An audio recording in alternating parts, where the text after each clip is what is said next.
Friends, welcome to our channel. ఈ వీడియోలో మనం పైథాన్ వేరియబుల్ గురించి ఎక్స్ప్లెయిన్ చేసుకుందాం. అంటే వేరియబుల్ అంటే ఏంటి, టైప్స్ ఆఫ్ వేరియబుల్ అని, వేరియబుల్ యొక్క ఇంపార్టెంట్ని నేను మీకు ఎక్స్ప్లెయిన్ చేస్తా. ఫస్ట్ వచ్చే లోపల variable. A variable is a name that stores a value in memory. మెమొరీలో వాల్యూ స్టోర్ చేసేదాన్నే మనం వేరియబుల్ అని పిలుస్తాం అన్నమాట.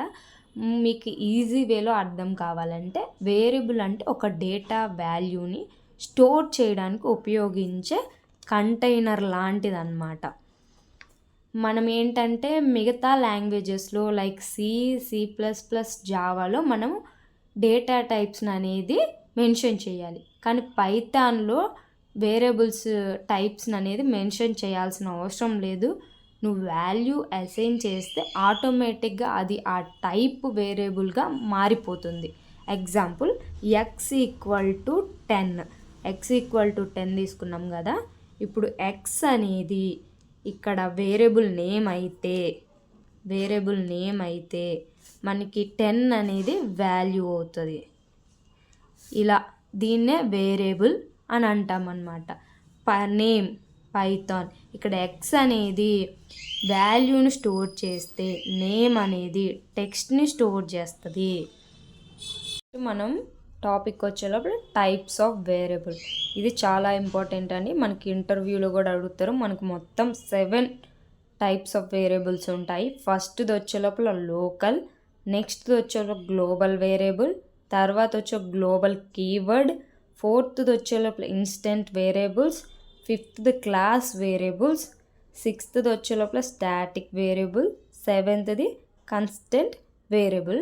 నేను వీడియో లెంత్ అవుతుందని చెప్పి వేరియబుల్ అని మెన్షన్ చేయలేదు. ఇలా డాట్స్ పెట్టినా మనకి వేరియబుల్ కిందే వస్తుంది. మీరు మాత్రం వేరియబుల్ అని రాసుకోండి, మర్చిపోకండి. మనకి ఎక్కువ బీటెక్ డిప్లొమా స్టూడెంట్స్కి వచ్చే లోపల మనకి కేవలం లోకల్ గ్లోబల్ వేరియబుల్ మాత్రమే ఉంటుంది మనకి సిలబస్ వచ్చే లోపల. కానీ మనకి ఎక్కువగా ఇంటర్వ్యూలో ఎన్ని టైప్స్ ఆఫ్ వేరియబుల్స్ అనేది అడుగుతారండి. అలాగే వీటి రెండింటికి డిఫరెన్స్ కూడా అడుగుతారు మనకి. గ్లోబల్ వేరియబుల్కి గ్లోబల్ కీవర్డ్కి నేను వీటి ఎక్స్ప్లెనేషన్ ఇస్తూ వీటి మధ్య డిఫరెన్స్ కూడా ఎక్స్ప్లెయిన్ చేస్తాను మీకు. First one local variable. Local variable అంటే మీకు మైండ్లో ఒక్కటే గుర్తుంచుకోవాలి, inside of function inside use చేసేదాన్ని మనం లోకల్ వేరియబుల్ అంటారు. మీరు ఇన్సైడ్ ఫంక్షన్ అని గుర్తుపెట్టుకున్నారనుకో మనకి ఎప్పుడైనా యూజ్ అవుతుంది. దీని ఎక్స్ప్లెనేషన్ వచ్చే లోపల define inside A function used only inside that function. దీన్ని అనేది మనం ఫంక్షన్ ఇన్సైడ్లో డిఫైన్ చేస్తాము, అలాగే ఇన్సైడ్లో మాత్రమే యూజ్ చేస్తాము. మనకి లోకల్ అనగానే మీకు అర్థమైపోయి ఉండాలి. జనరల్ మీనింగ్ వచ్చే లోపల లోకల్ అంటే ఈ ఏరియా వరకు. ఇక్కడ సర్కిల్ ఉందనుకో దీని లోపలనే మనం లోకల్ అని అంటాం అనమాట. దీని ఎగ్జాంపుల్ వచ్చే లోపల demo brace x=10 print x. మనం ఇక్కడ ఏం చెప్తున్నాం ప్రోగ్రామ్కి, ఎక్స్ని అనేది ప్రింట్ చేయండి, ఎక్స్లో ఉన్న వాల్యూను ప్రింట్ చేయండి. ఇది మనకు వచ్చే లోపల లోకల్ వేరియబుల్. ఎందుకంటే ఫంక్షన్ ఇన్సైడ్ రాసాం కాబట్టి ఇది మనకి లోకల్. దీని అవుట్పుట్ వచ్చేటప్పుడు మనకి ఎలా వస్తుంది 10. ఎందుకంటే మనం ఎక్స్ వాల్యూని అనేది ప్రింట్ చేయమన్నాం కాబట్టి ప్రింట్ ఎక్స్కి మనం ఎంత వాల్యూని అసైన్ చేసాం, 10 అనే వాల్యూని అసైన్ చేసాం కాబట్టి మనకి అవుట్పుట్ అనేది 10 అనేది వస్తుంది. నెక్స్ట్ వచ్చే లోపల గ్లోబల్ వేరియబుల్ అంటే ఎంటైర్ ప్రోగ్రామ్. మీరు షార్ట్కట్లో గుర్తుపెట్టుకోవాలంటే ఎంటైర్ ప్రోగ్రామ్. దీన్ని డిఫైన్ చేస్తే defined out side all functions can be used anywhere.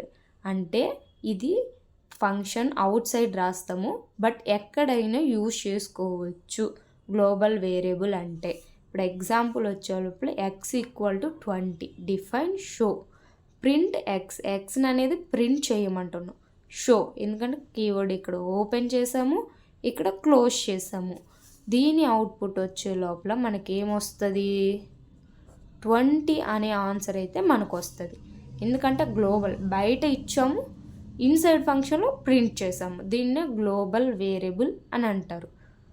నెక్స్ట్ది వచ్చే లోపల గ్లోబల్ కీవర్డ్ని ఎందుకు యూజ్ చేస్తాము అంటే used to modify global variables inside the function. మనం ఏదైతే గ్లోబల్ వేరియబుల్ ప్రోగ్రామ్ ఉంటుందో దాంట్లో ఏమైనా మోడిఫికేషన్స్ చేయడానికి మనకి గ్లోబల్ కీవర్డ్ అనేది యూజ్ అవుతుంది. మీరు మెయిన్గా గుర్తుపెట్టుకోవాల్సింది గ్లోబల్ వేరియబుల్కి గ్లోబల్ కీవర్డ్కి డిఫరెన్స్ అడుగుతారు. అప్పుడు మీరు ఏం చెప్పాలి? గ్లోబల్ వేరియబుల్ని మోడిఫై చేయడానికి యూజ్ చేసేదాన్నే గ్లోబల్ కీవర్డ్ అంటారు. దీని ఎక్స్ప్లెనేషన్ వచ్చే లోపల x=5 మనం గ్లోబల్ వేరియబుల్ ఎంత ఇచ్చామంటే 5 అని ఇచ్చాం. బట్ నేను చేంజ్ చేయాలనుకున్నాను, ప్రోగ్రాంలో వాల్యూని అనేది చేంజ్ చేయాలనుకున్నాను. అప్పుడు ఎలా అంటే define change brace global x=10 నేను మళ్ళీ చేంజ్ చేసి 10 అనే వాల్యూని ఇచ్చాను. అప్పుడు చేంజ్ మెయిన్ ఫంక్షన్లో ఓపెన్ చేసాము కాబట్టి క్లోజ్ చేశాను. తర్వాత ప్రింట్ ఎక్స్ని అనేది ప్రింట్కి ఇచ్చాను. ఇప్పుడు మనకి ఇక్కడ అవుట్పుట్ వచ్చే లోపల 10 వస్తుంది తప్పితే 5 అని రాదు. ఎందుకంటే దీన్ని నేను మోడిఫై చేసుకోవడానికి నేను గ్లోబల్ అనే కీవర్డ్ని యూజ్ చేసి దీన్ని చేంజ్ చేసుకున్నాను. కాబట్టి నాకు అవుట్పుట్ అనేది 10 అనేది మాత్రమే వస్తుంది, 5 అనేది రాదు. దీనికి ఎక్కువగా మనకి ఇంటర్వ్యూలో అడిగే క్వశ్చన్ ఏంటంటే గ్లోబల్ వేరియబుల్కి గ్లోబల్ కీవర్డ్కి డిఫరెన్స్ ఏంటి? మీరు గుర్తుపెట్టుకోవాల్సింది గ్లోబల్ వేరియబుల్లో ఏదైనా మోడిఫై చేయడానికి యూజ్ చేసేదాన్ని గ్లోబల్ కీవర్డ్ అంటారు. Simple word. 4th వన్ వచ్చే లోపల ఇన్స్టెన్స్ వేరియబుల్. ఇన్స్టెన్స్ వేరియబుల్ అంటే మీకు ఒకటే గుర్తుండిపోవాలి, ఆబ్జెక్ట్ లెవెల్ని మనం ఇన్స్టెన్స్ వేరియబుల్ అని అంటాము. దీని ఎక్స్ప్లెనేషన్ వచ్చే belongs to object define using a self. మనం దీన్ని ఎలా అంటే ఆబ్జెక్ట్కి సంబంధించిన వేరియబుల్స్ని ఇన్స్టెన్స్ వేరియబుల్స్ అంటాము. దీన్ని సెల్ఫ్ అనే కీవర్డ్ను ఉపయోగిస్తారనమాట. ఆబ్జెక్ట్ మీద ఆధారపడి వాల్యూ అనేది చేంజ్ అవుతుంటుంది. దీని ఎక్స్ప్లెనేషన్ వచ్చి క్లాస్ స్టూడెంట్స్ సెల్ఫ్ ఇనిట్ మనము ప్లేస్లో వచ్చే సెల్ఫ్ నేమ్ చెప్పాను కదా, సెల్ఫ్ తోటి అనేది డిఫైన్ చేస్తాము. సెల్ఫ్ డాట్ నేమ్ అనేది ఇది ఒక మనకి వేరియబుల్, దీన్ని ఇన్స్టెన్స్ వేరియబుల్ అని అంటారు. దీన్ని ఇన్స్టెన్స్ వేరియబుల్ దానికి అసైన్ చేసింది నేమ్. అప్పుడు S1 = స్టూడెంట్ రవి. ఇప్పుడు ప్రింట్ S1లో ఏమైతే ఉందో దాన్ని మనం ప్రింట్ చేస్తున్నాం. అప్పుడు మనకి అవుట్పుట్ ఏమొస్తుంది? రవి అనే అవుట్పుట్ అనేది మనకి వస్తుంది. దీన్ని ఇన్స్టెంట్ వేరియబుల్ అంటారు. ఇది ఆబ్జెక్ట్ మీద డిపెండ్ అయి ఉంటుంది. దీనికి సెల్ఫ్ అనే కీవర్డ్ అనేది యూజ్ చేస్తారు. ఇవి 2 మెయిన్ పాయింట్స్ మనకి ఇన్స్టెన్స్ వేరియబుల్స్ వచ్చే లోపల. నెక్స్ట్ వచ్చే లోపల క్లాస్ వేరియబుల్ అంటే క్లాస్ లెవెల్లోనే ఉంటుంది. దీని ఎక్స్ప్లెనేషన్ వచ్చే లోపల క్లాస్లోనే డిఫైన్ చేస్తారు. ఆల్ సబ్జెక్ట్కి కామన్గా ఉంటుంది అన్నమాట. క్లాస్ నేమ్ లేదా ఆబ్జెక్ట్ ద్వారా దీన్ని యాక్సెస్ చేసుకోవచ్చు. Shared by all objects define inside class but out side methods. చెప్పాను కదా, క్లాస్ నేమ్ లేదా ఆబ్జెక్ట్ని బట్టి యాక్సెప్ట్ చేసుకుంటుంది. ఆల్ సబ్జెక్ట్స్కి అనేది కామన్గా ఉంటుంది, క్లాస్తోనే డిఫైన్ చేస్తారు. దీని ఎగ్జాంపుల్ వచ్చి class student school = ABC school. దీన్నే మనం క్లాస్ వేరియబుల్ అంటాము. Define in it self dot name name. Student 1 S1 = student Ravi, S2 = student Sita. Print S1 school, print S2 school. దీని అవుట్పుట్ వచ్చే లోపల వీళ్ళిద్దరూ ఎక్కడున్నారు అంటే మనకి ABC స్కూల్. దీనికి అవుట్పుట్ వచ్చే లోపల మనకి